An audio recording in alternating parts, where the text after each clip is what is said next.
PhD interviews are always a sort of educative process where you see how new people, what they think, what they visualize when they are planning to come into the research field. So PhD interview in that way is a process which is interesting for me, where I can see that what are the different motivations, what are the different aspirations which a young person has when he or she is planning to come into the research field after finishing the sort of formal education which is provided in this country. So while going through the process, I was thinking about today's talk. So as Munmun said, that I have a sort of a dual role, you can say. I am a practicing scientist. I am a part of the community which we claim to call as a scientific community. Okay, as if we have a whole community sort of structure. We are all part of some unitary body which spreads all over the world. We have some common understanding of things, which I guess I will question during the process of of this discussion today. On the other hand, I am also an activist, and my activism is, as much as I have been able to do, it is not limited to like signing statements and attending some talks or seminars in the weekends when my institute is closed. So I would say my activism to some extent is modeled by one of my childhood heroes who was very closely associated with this institute. Okay, JBS Holden, about whom many of you I guess know, who was very closely associated with this institute. JBS Holden, he was one of, I would say, the last Renaissance persons in Europe, being at the same time a mathematician, a geneticist, a physiologist, a journalist, a very good labor organizer, a very committed communist. So someone like him, and he came to India because he wanted to basically go out of Britain in protest against Britain's involvement in the Suez War. Okay, so there have been people like this in this field, in the field of research, who have been at this level, but unfortunately I would think that such people are not many. And I think a reason of that, and we do not really expect everyone to be like JBS Holden. Means I would also never aspire to be someone like JBS Holden.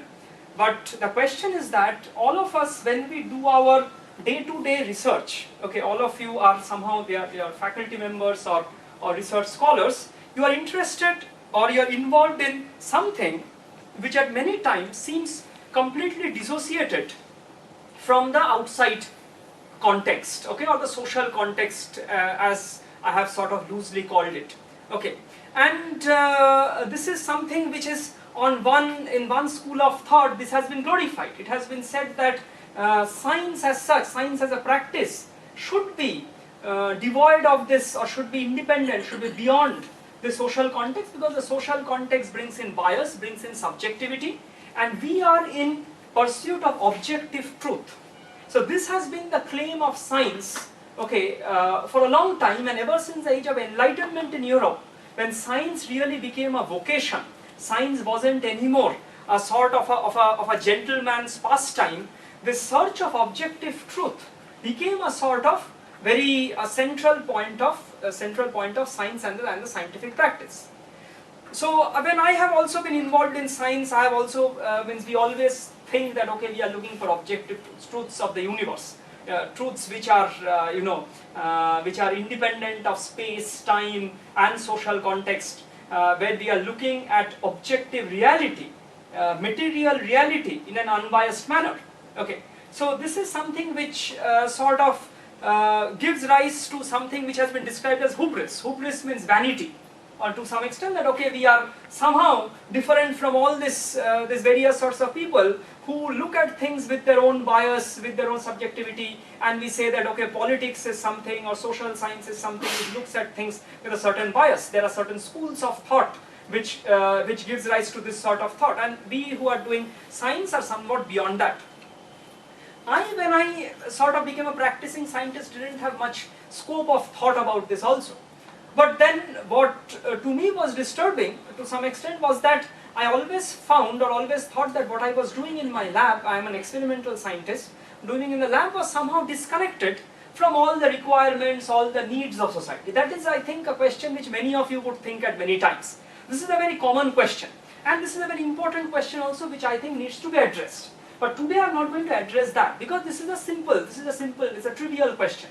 It is very clear to us that many of the times the research which we are doing doesn't have direct applications in society, does not have direct applications for anyone's benefit, and there is always a question that why this sort of research, why should we involve in this sort of research, why should this sort of research be funded by public money, because in countries like us 99% of the research is funded by public money, okay, by government money which is produced by the hard labor of lots of people who are never going to benefit from that research.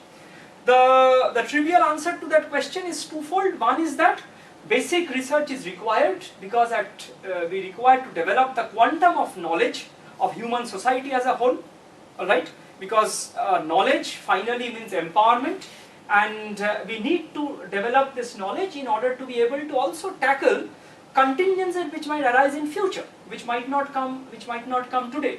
You might be doing a statistical study of something which might not have a social relevance today, but maybe 10 years from now there is some natural calamity where that statistics might be useful. Okay, so we have a trivial answer to that. Okay, the other trivial answer is that no, this sort of research is not at all useful. All research should have some social application. Okay, and or else without that, no, there should not be any funding for any research. Okay, and I think we can discuss about this at the end of my brief sort of intervention on this issue, because there is also a school of thought, especially in the field in which I work, biological sciences. There, if you write grants where you do not show any sort of application, clinical application or some medical benefit, it is difficult to get those things granted. All right. But then people have taken it to the other extreme also. There they try to build in some medical application when there is no chance of any medical application of that research. They try to just get it to get that money. All right. And I know this is the practice now in a lot of other fields also, in physics, mathematics, etc., where it is even more difficult to get funding. People try to build in some sort of this sort of thing, even though they have no commitment to a social application of the research. They just do it to get funding about that. This is something about which we can all discuss. There are, I know, issues which come up. Your research advisor might be interested in a basic question, and you might be interested in really trying to see an application of it, and you might come into conflict with your advisor about this. So how to handle this sort of conflicts within the lab? It might be the other way around also. Means your advisor might be someone who really wants to do some applied research to get some funding, and you are someone who thinks that the basic research is very important and you want to pursue basic research, and therefore you come into conflict. There's two sides of this story, and we have all gone through this. Okay, I remember during my PhD times, my PhD advisor, I used to work with a very important disease called hepatitis C, which infects the liver and it kills a large number of people. And he got some herbal compounds from somewhere, and he wanted me to add it to my whatever system I was doing to see the effect. And I wasn't very happy about this because I thought that this was a sort of a very brute force method of just checking things to get some money or something like that. So there are these sorts of things which can happen. What I am going to try to address today is a more deeper question. Deeper question is that whether the research which we do, okay, the scientific questions which we ask, are they really a pursuit of objective truth, or are they also a product of the times, okay, or are they also born out of the social context, the socio-political economic context of the times, okay? And this is something which is not very apparent. I have gone into prolonged debates about this with a number of people, with my students, with my colleagues, with some of my collaborators also who have worked on this. I have some friends who have been part of a school of thought in biology which has been influenced by Marxism. This is called as dialectical biology, and there have been people like Stephen Jay Gould, who is a famous evolutionary biologist who has passed away a couple of years back. And there are two other people called Richard Levins and Richard Lewontin, who are, and you might come across their work because they have done a lot of statistical work in genetics also, okay, and they have very interesting histories also. Richard Lewontin is the only member of the United States Academy of Sciences, which is a very sort of prestigious body. People try their entire life to get into it, who had resigned from the National Academy in protest against the Vietnam War, okay. And Richard Lewins started his life as a worker in a sugarcane field in Guatemala, and he was a member of the Communist Party in Guatemala, and then he went on to become a professor in Harvard University, where he currently is. He's a professor of genetics, of population genetics in Harvard University. So there are people like this who have been interested in these questions for quite some time. So I got interested in it.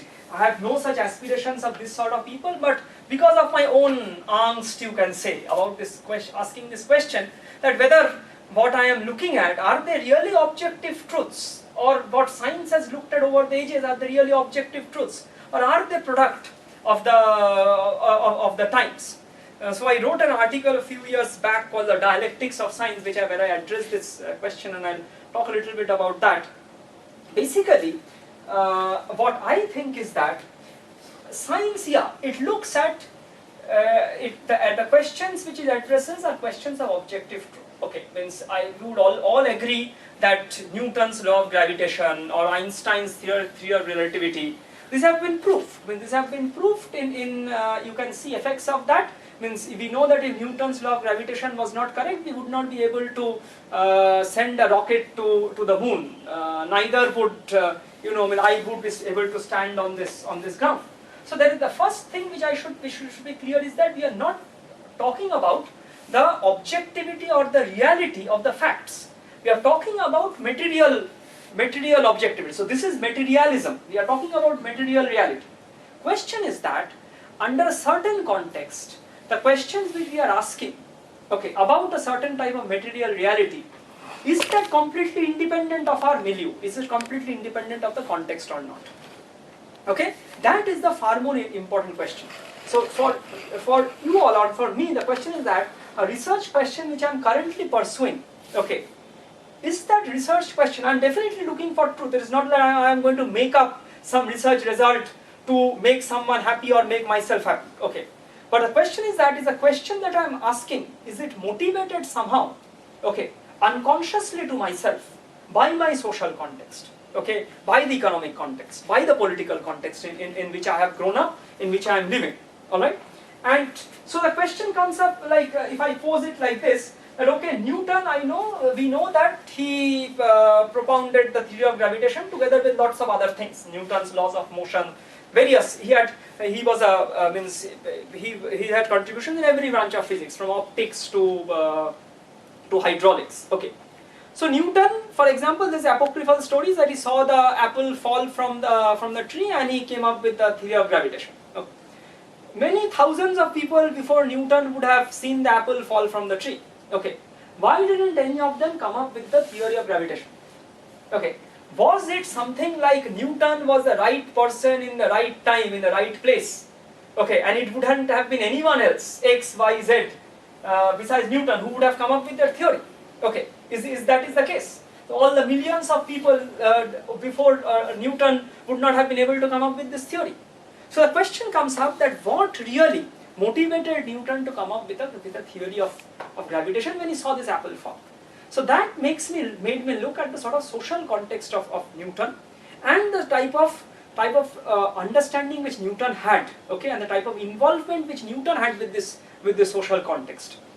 And what we see is that if you read Newton's writings, for example his Principia Mathematica, for example, Newton was actually a clergyman. Means he was an Oxford don, but he was actually a religious person. He was a clergyman, and at that time all the Oxford dons used to be clergymen. Okay, and that time, this was a time of feudalism in Europe.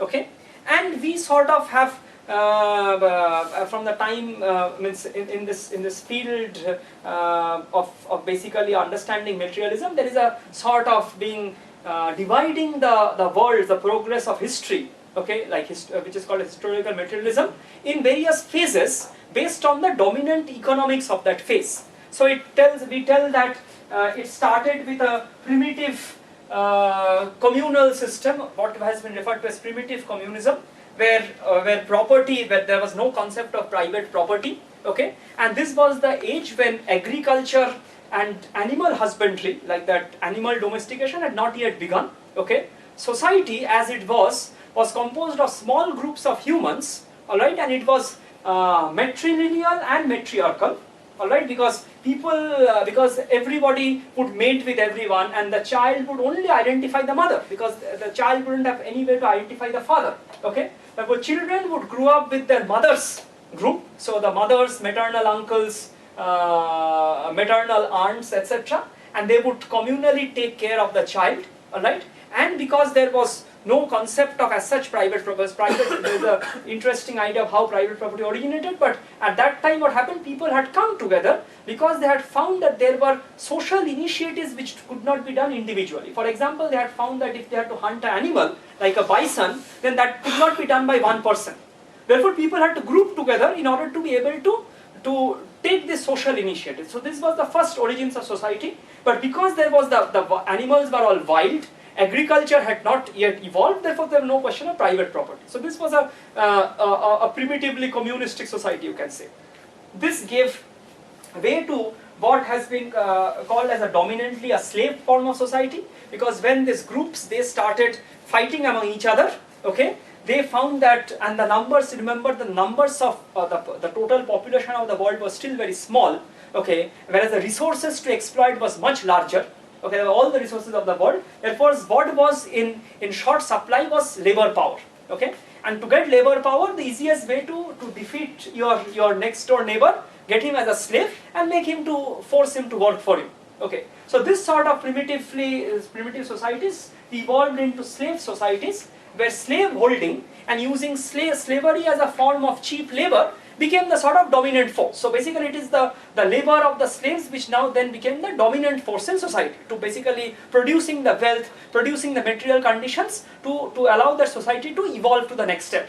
Okay, so this step slowly evolved. So some people using the slave labor, they became more powerful than the others, they gained more riches, more wealth, more land, etc., and then they became sort of lords, okay, and kings, princes, etc., and this gave rise to a stage of feudalism.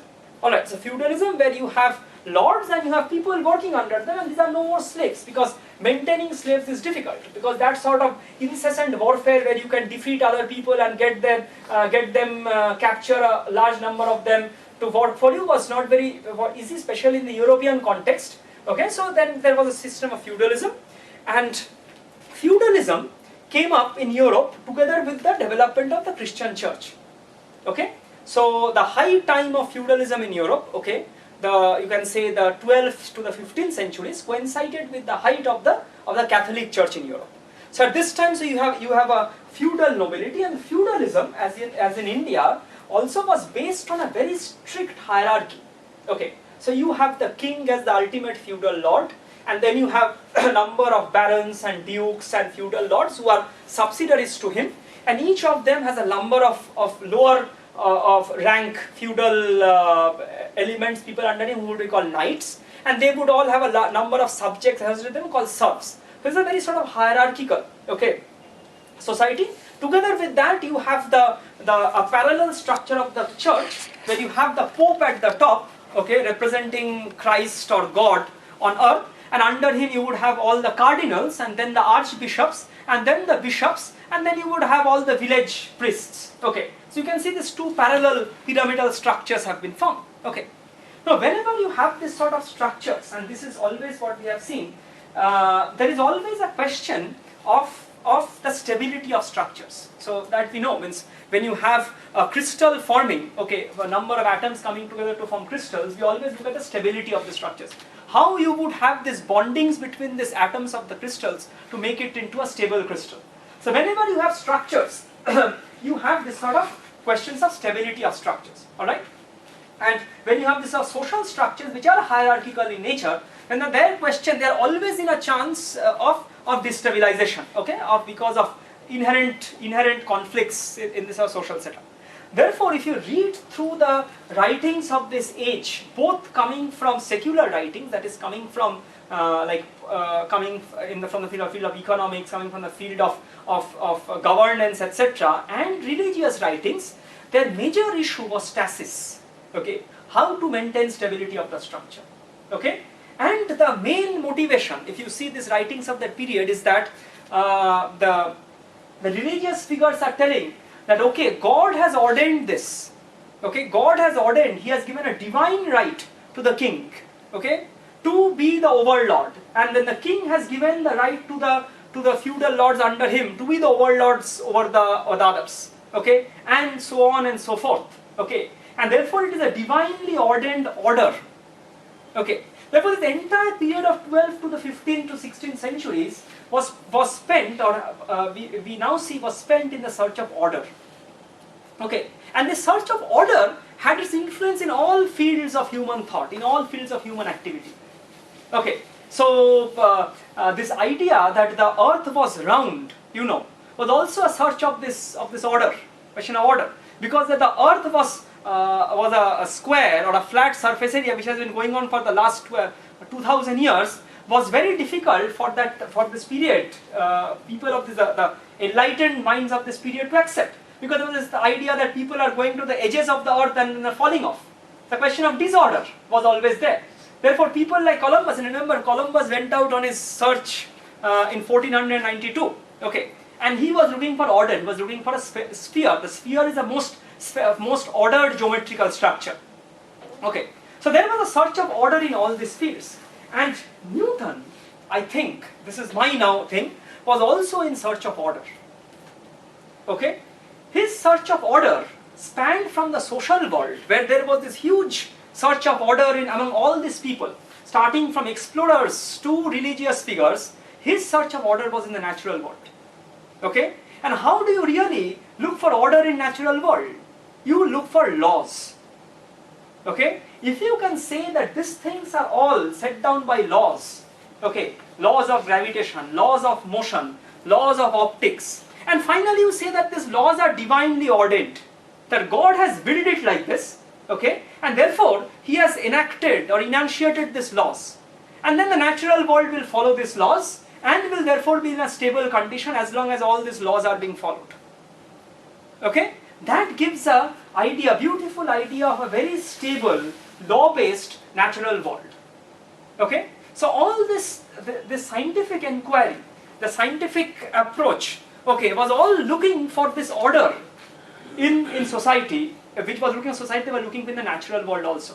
And there Newton's work fitted in beautifully. If you therefore look in his Principia, you would see that he's talking constantly of God willing, okay, I have found this law. God willing, this law describes this thing. Okay, so it is not that I am telling that Newton was specifically, okay, trying to find some laws. Alright, but what he found, or what his questions which were coming up in his mind, which was being encouraged by the social search for order at that point of time, fitted very beautifully with his view or his world view of the natural world also. Alright, and then for the next 2 or 3 centuries, this order became the dominant, feature in scientific research also. Okay, looking for order. All sorts of laws still today, which we look at, which we see in chemistry books, which we see in physics books, okay, are all products of this period. Okay, these were not like false scientists. They were not like that they were really being paid by someone, or they were really being told by the religious, like the priest every day in the church, that okay, you should go and find this thing today, which will prove that God exists, or that the king is good, or that the Lord should be high and the serf should be low. What I am saying is not that. What I am saying is that their scientific praxis, their scientific motivation somehow was a product of that times which was looking for order. Okay, so this was the first sort of thing which it occurred, and then I see that is it something very peculiar to this period of feudalism. So let us go forward. So feudalism in Europe was gradually pushed out, not gradually, there was conflicts, pushed out by capitalism. in around the, you can say, to 17th to 18th century. Okay, capitalism, which is a very dynamic force. It was born, you can say, on the shoulders of the Industrial Revolution. Okay, see, Industrial Revolution. We will come to the Industrial Revolution. Industrial Revolution was, you can say, was the end of this period of this feudal production system. The feudal production means the production, economic production happened mostly as cottage industries, you know, small artisans, alright, making things in their own cottages, small scale, you know, sheep rearing and wool production, etc., which was happening. But this, at the same time as the colonies took place, there was a large influx of raw materials from the colonies, the large market opened up in the colonies, demand arose, therefore there was a requirement for large scale production also, industrial production, and therefore Industrial Revolution takes place. And if you think about it, Industrial Revolution took place not because of a scientific progress, it happened because of technological progress. And maybe we can talk today a little bit about this dichotomy between science and technology. See, James Watt, when he discovered the steam engine, which became the driving force of the Industrial Revolution, just as slavery was the driving force of the Greek and Roman civilizations and aqueducts and all, he did not know anything about the laws of thermodynamics. Okay, laws of thermodynamics were propounded much later in order to satisfy or to explain the observations made during making of the steam engine and the Carnot engine and all these things. Okay, so this was purely a technical progress which was happening, okay, in the context of the social economic pressures which were building. Okay, you have now a larger population, a larger market, a larger demand to meet. Okay, how do you jack up your production, okay, in order to meet that?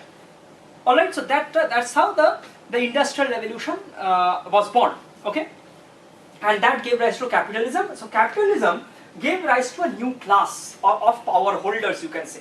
Previously, the power was in the hand of this feudal nobility, you know, this lords and princes and dukes, etc. Now you have a new set of power holders who are basically, you can say, traders, businessmen, etc., who have been, classically they have been called as the bourgeois. Okay, so they are a mercantile class. Their power is based on this production, whatever is going on in society, and the trade which is going on in society. So they are now the dominant class. Okay.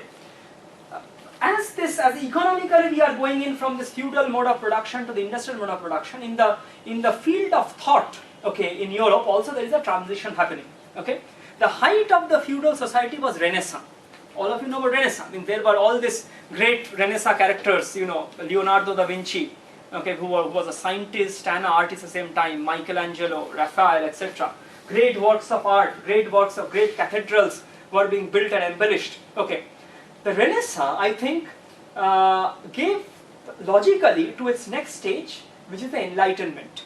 Okay, like a very general term in Europe, it is called as the Age of Enlightenment. Okay, when people started questioning. Okay, the Renaissance was basically based on questioning of this Christian, you know, this theology, and going back to Greek philosophy. Okay.